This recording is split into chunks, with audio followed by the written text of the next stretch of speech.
नमस्कार, जनता लाइव देख रहे हैं आप और मैं हूं आपके साथ पूजा। इस वक्त हम मौजूद हैं प्रेस क्लब ऑफ इंडिया में और यहां आज एक बड़ी घोषणा हुई है। संघ का आज यहां से गठन किया गया है। संघ वो वाला नहीं जो आप सोच रहे हैं। संघ अभी नहीं हुआ है, लेकिन ऐलान तो आपने कर ही दिया है। अभी ऐलान अपने आप में गठन की तैयारी है सर। तो इस वक्त मेरे साथ अभिषेक जाटव जी मौजूद हैं और उनसे चर्चा करते हैं। उन्होंने ऐलान किया है कि वो एक संघ बनाने जा रहे हैं और लगातार जिस मुद्दे के लिए वो प्रयासरत थे, जिस चीज़ के लिए लगातार वो ज़मीन पर लड़ते हुए दिखे थे आपको, उसी मुद्दे को लेकर वो एक बार फिर से इस संघ के गठन का ऐलान इन्होंने आज किया है। तो आपसे बस इतना ही समझना चाहती हूँ कि ये शेरो शायरी छोड़ के अब कहाँ आप ये संगठन में और संघ बनाने में लग गए? मैंने आपको स्टार्टिंग में कहा शेरो शायरी भी मूवमेंट का पार्ट था। मैंने उस शेरो शायरी को कभी भी, आप कोई भी ऐसी शायरी दिखाई हो सिर्फ लोगों के मनोरंजन के लिए हो। मेरी हर एक शायरी के अंदर एक संदेश था। जब मैं कड़क वे में बोलता हूँ तो वो संदेश था उन लोगों के लिए जो हम पे शोषण करते हैं। मैं बहुत सॉफ्ट बोलता हूँ तो उन लोगों के लिए कि बाबा साहेब अम्बेडकर ने हमारे लिए बहुत त्याग किया है, बहुत समर्पण, बहुत बलिदान के साथ काम किया। उनका जो बलिदान है वो जाया ना जाए। मैंने कभी भी किसी को मनोरंजन करने के लिए नहीं किया है, लेकिन वो पार्ट था। धीरे धीरे जब समझ आया कि जिस चीज़ को हम कर रहे हैं वो सफलता तक कब पहुँचेगी, वो सफलता तक जब पहुँचेगी। बाबा साहेब अम्बेडकर ने कहा ना, political power is the master की, वो चाबी हमारे हाथ में लेनी है। लेकिन इसके पीछे का एक सूत्र हमारे तमाम महापुरुषों ने बताया है कि राजनीतिक सफलता आपको तब तक नहीं मिलेगी जब तक आप लोग सामाजिक परिवर्तन की लड़ाई को मजबूत नहीं करेंगे, सामाजिक जड़ों को मजबूत नहीं करेंगे। सवाल इसलिए था कि एक शेरो शायरी यहाँ भी हो जाती, उसके जरिए आप बता देते कि कितना दमखम दिखाने वाले हैं। जो बीत गया है कल वो आज नहीं होता। सबसे ऊंचा उड़ने वाला पक्षी सिर्फ बाज नहीं होता। और जिस कौम के नौजवान संघर्ष नहीं करते उस कौम के सर पे कभी ताज नहीं होता। बहुत खूब। तो अपनी कला को पहले प्रदर्शित करके उसका फायदा उठाइए। अब सवाल ये है कि आपने पहले भी बहुत कोशिश की कि बीएसपी और एएसपी उस वक्त हालांकि नहीं थी, साथ में आ जाए और दोनों शक्तियां एक साथ मिलकर समाज के लिए काम करें। अब आप कह रहे हैं कि अपने इस संघ के जरिए भी आप वही काम करने जा रहे हैं कि जितने भी राजनीतिक संगठन हैं, जितने भी राजनीतिक पार्टियां हैं, उनको आप एक साथ लेकर आए। पहले नहीं कर पाए, अब ऐसा क्या परिवर्तित हो जाएगा? बताऊं आपको, जब अभी जिस यात्रा को हमने छड़ा वो सिर्फ अभिषेक चल रहा था। मैंने पूरी प्रेस कॉन्फ्रेंस के अंदर पूरा डिटेल से बताया कि अभिषेक चल रहा था व्यक्तिगत। मैं किसी जिले में जा रहा हूँ, हजारों लोग जुड़ रहे हैं, मैं वहां से आगे जा रहा हूँ, मैं उस विचार को जोड़ के नहीं रख पा रहा था। मैं वो जो फूल थे ना, उसको माला में पिरो नहीं पा रहा था। इसीलिए आज लगा कि एक माला बनाने की जरूरत है, उस विचार को एक ढांचा देने की जरूरत है। बहुत प्रयास किए कि ऐसा ना हो, पहले ये काम हो जाए, लेकिन नहीं हो रहा था। मैं व्यक्तिगत इस किसी भी लड़ाई को कितना लंबा लड़ सकता हूँ, पूरे समाज को मिलकर उस लड़ाई को लड़ना है। इसीलिए हम लोगों ने इसको एक संघ में परिवर्तित करने का काम किया है, इस विचार को बहुत मजबूत करने का काम किया है। लड़ाई वही है कि सामाजिक परिवर्तन की लड़ाई को बहुत मजबूत करना है बस।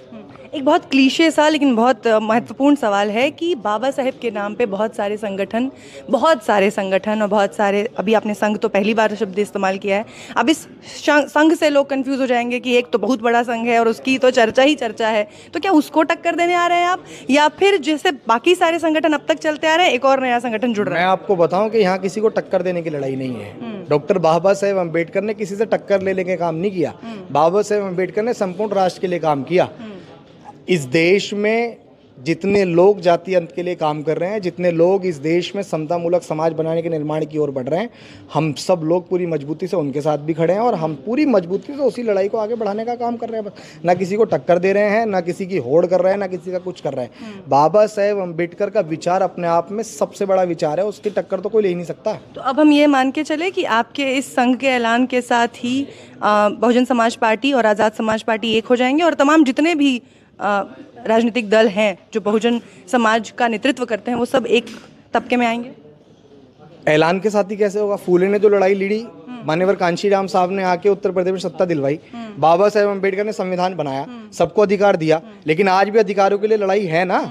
तो हम संघ बनते कैसे किसी को सब कुछ मिल जाएगा? क्योंकि आपने कहा है कि आप इसी पर काम करेंगे। मैंने ये नहीं कहा कि जिस दिन ऐलान करूंगा उसी दिन दोनों नेता एकजुट हो जाएंगे, कॉन्फ्रेंस हो जाएगी कि हाँ सीट शेयर के साथ मिलकर चुनाव लड़ेंगे। ऐसा उसी दिन नहीं होगा। वो बन रहा है एक ढांचा तैयार करने के लिए, ताकि सब लोग अपनी अपनी दिशा में काम कर सकें और नेताओं को एहसास करा सकें कि अब समाज बहुत मजबूती से, अकेला अभिषेक नहीं लड़ रहा है, बहुत सारे लोग इस बात को पूरी मजबूती से लड़ रहे हैं। और अभिषेक जी खुद राजनीति में आएंगे, क्योंकि पहला चरण तो यही होता है कि हम संगठन बनाएंगे, संघ बनाएंगे और उसके बाद दूसरा चरण है राजनीति। मैंने ये कहा कि मैं कोई पॉलिटिकल पार्टी नहीं बनाऊंगा। जो अपना आदमी अपनी जुबान का नहीं होगा वो किसी काम का नहीं होगा। राजनीति में तो मैंने कहा कि जो आदमी अपनी जुबान का नहीं वो किसी काम का नहीं, ये बात भी मैं कह रहा हूँ। मैं फेस कर पाऊंगा क्या आपके कैमरास को दोबारा? अगर मैंने ये बात बोल के फिर मुझे तुमने दिखा दिया, देखो आपने बोला था आप पार्टी नहीं बनाओगे, फिर बना ली। बाकायदा नेताओं के साथ काम किया है जिन्होंने कहा था कि हम नहीं करेंगे राजनीति। मैं क्या कह रहा हूँ कि सबसे बड़ी बात ये कि जो सवाल आप मुझसे पूछ रहे हैं, ये सवाल जिन्होंने ऐसा किया आप उनसे करिए, वो बेहतर समझा पाएंगे। मुझे नहीं पता कि किस तरह की परिस्थिति में क्या फैसला लिया गया, उसको मैं कैसे बता पाऊंगा? बताइए, जिन्होंने ये फैसला लिया आप उनसे पूछिए। मैं लूंगा ऐसा फैसला तो आप मुझे बताइएगा, मैं लूंगा ही नहीं कभी ऐसा फैसला। इसके अलावा और क्या क्या आपके अहम मुद्दे रहेंगे जिस पर आप काम करेंगे? क्योंकि अहम मुद्दा ये है कि हमारे इस आंदोलन के अंदर आज तक जितने भी पार्टी संगठन बने, किसी के अंदर भी इस तरीके से लोकतंत्र स्थापित नहीं हुआ है। अच्छा। हम लोग इसके अंदर लोकतंत्र स्थापित कर रहे हैं। हम लोग हर 4 साल के अंदर राष्ट्रीय स्तर के पदाधिकारियों को बदल रहे हैं, हर 3 साल के अंदर स्टेट लेवल के पदाधिकारियों को बदल रहे हैं, जिसके अंदर जितना, और हम लोग सबसे बड़ी चीज़ एक और जो कॉन्फ्रेंस में भी छूट गई, आपके माध्यम से बता रहा हूँ, हम लोग यहाँ पे जब हम मार्केट से एक शर्ट भी खरीदने जाते हैं तो बहुत तोड़ मोड़ के देखते हैं कि भाई कहीं से धागा तो नहीं निकल रहा, कहीं से। लेकिन जब हम नेताओं को इस्टेब्लिश करते हैं तो क्यों हम लोग उनका निरीक्षण परीक्षण नहीं करते हैं? बाबा साहेब अम्बेडकर के बाद मान्यवर कांशीराम साहब ने जिस समाज को बहुत कुछ दिया ना, 20 साल बंद कमरे के अंदर घूम घूम के समाज को बहुत कुछ दिया। उन्होंने कैडर की व्यवस्था की। कैडर मतलब उच्च प्रशिक्षण। तो इस समाज के अंदर से वो उच्च प्रशिक्षण चला गया है।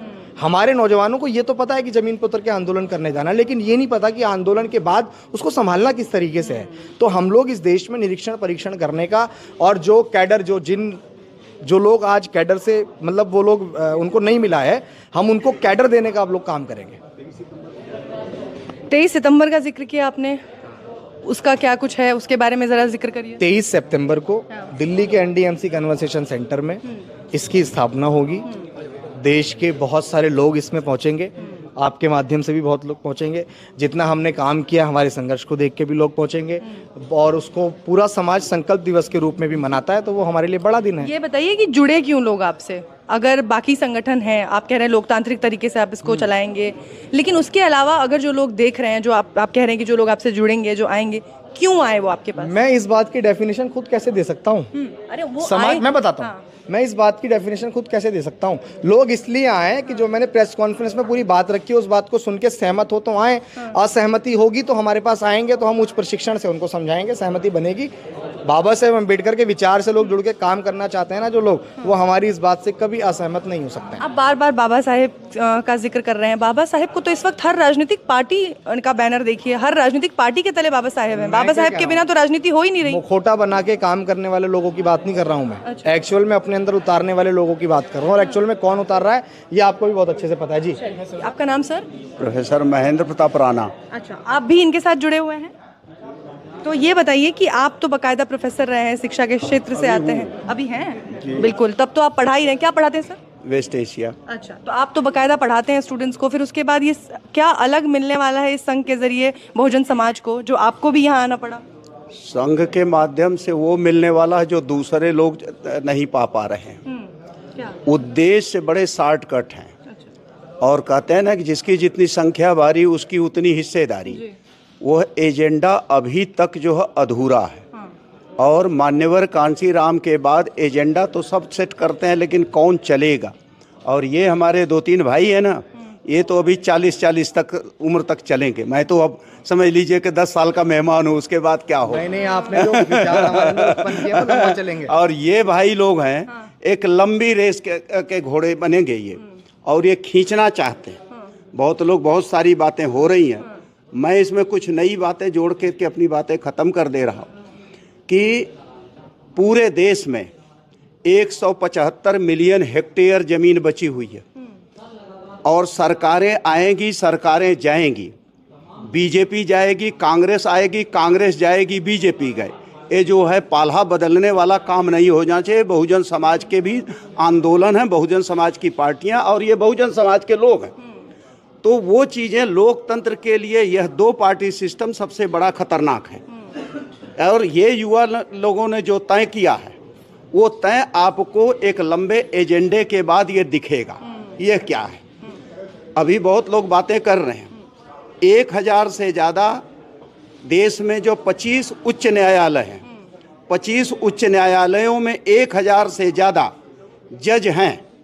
और इन 1000 जजों में शेड्यूल कास्ट के कितने हैं? 11 हैं। बैकवर्ड के कितने हैं? 17 हैं।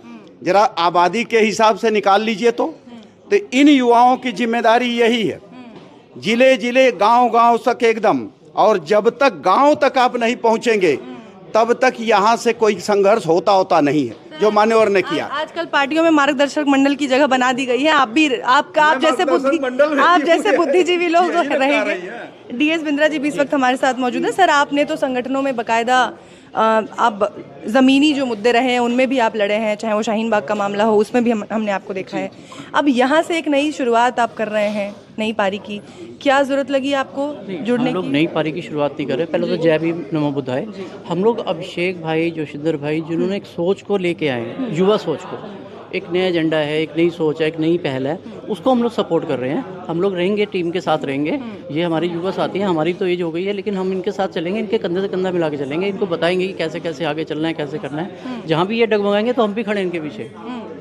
तो ये जो कह रहे हैं कि जो राजनीतिक पार्टियां हैं जिनको एक साथ लाने की ज़रूरत है, जो तीसरा मोर्चा है उसको तैयार करने की ज़रूरत है इस देश में, वो अब तक नहीं हो पाया है। लगातार उसकी कवायद चलती रही है। होता है, कोशिश होती है, भरसक कोशिश होती है, लेकिन कुछ हालात, मजबूरियां होती है जिसमें ये लोग भटक जाते हैं। लेकिन मुझे अभिषेक भाई पे, जोशिंदर भाई पे पूरा भरोसा है कि ये लोग भटकेंगे नहीं कम से कम, क्योंकि इन्होंने जो भी प्रण लिया है ना, युवा है ना, और युवा को साथ लेके चलेंगे। जब युवा को साथ लेके चलेंगे तो इस देश को एक नई दिशा देंगे।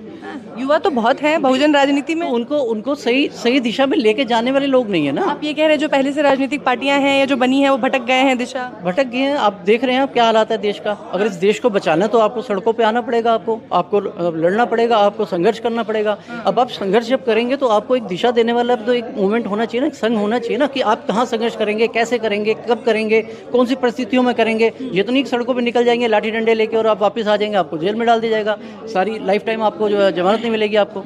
तो एक सिस्टम से चला के, एक सिस्टम बना के अभिषेक भाई ने, जोशिंदर भाई ने, जो भी तमाम हमारे जो साथी हैं, उन्होंने जो एक शुरुआत की है, हम उनका जो है हम धन्यवाद करते हैं उनका। हम बहुत तहे दिल से, एक युवा कम से कम आगे तो आए।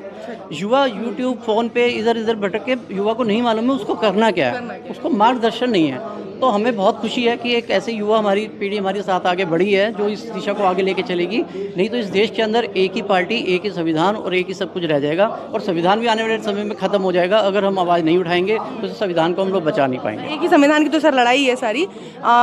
सर, युवा पीढ़ियों पर बड़ा दारोमदार है, आपके कंधों पर सब कुछ रखा जा रहा है। आप हैं, अभिषेक हैं, आप तमाम लोगों ने मिलकर इस संघ की आज यहाँ से ऐलान किया है।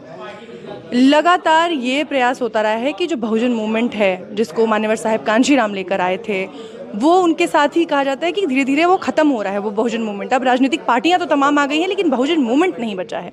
आप लोग कैसे उसे वापस से जागृत करने में कामयाब होंगे? देखिए, पहले बहुजन समाज पार्टी और अभी आज़ाद समाज पार्टी, अगर हम राजनीति की बात करें, हालांकि हमारे संघ का उद्देश्य बहुत ज़्यादा राजनीतिक नहीं है, क्योंकि हमारा जो संघ है और जो हमारा संगठन है वो गैर राजनीतिक है।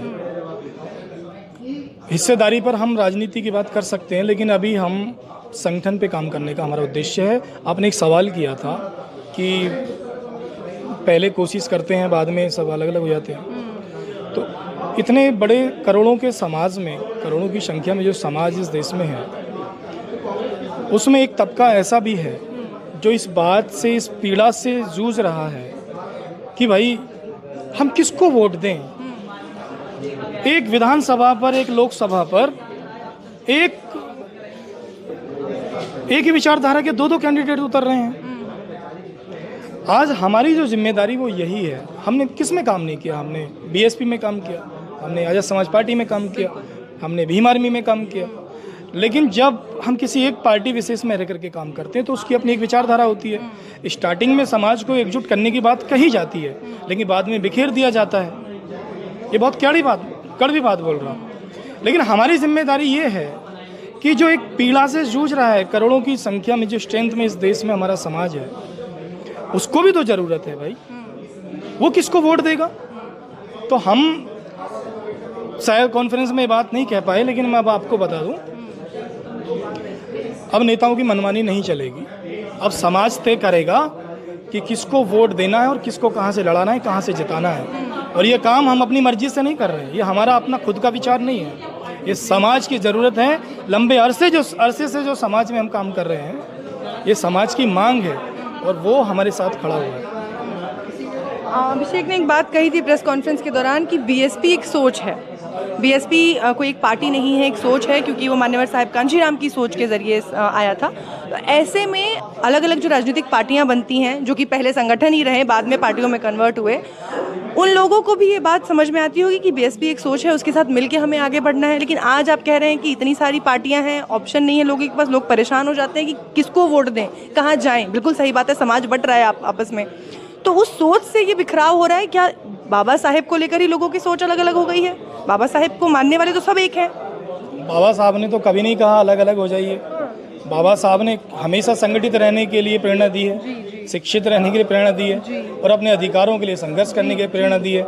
लेकिन क्या होता है, राजनीतिक सुख एक ऐसा सुख होता है जिसमें नेता कहीं ना कहीं जिम्मेदारी से डगमगाने लग जाते हैं। लेकिन समाज, आप देखिए इस बात को तो समझिएगा, मैं पूरे समाज से बात कहना भी चाहता हूँ कि भाई कोई भी नेता है या लीडर है, वो खुद की काबिलियत से नहीं, वो समाज के सपोर्ट से है। अगर उसमें अपनी काबिलियत होती तो वो एग्ज़ाम दे करके पास होकर कहीं भी IAS IPS या साइंटिस्ट या कोई भी पद हासिल कर सकता था। लेकिन जनता का भरोसा जीतना, तो फिर जनता के लिए काम तो करना पड़ेगा। तो आप लोग ये काम करने वाले हैं कि जितनी भी राजनीतिक पार्टियां हैं जो अपने वादों के साथ ज़मीन पर आती हैं, उन पर लगाम कसने का आप काम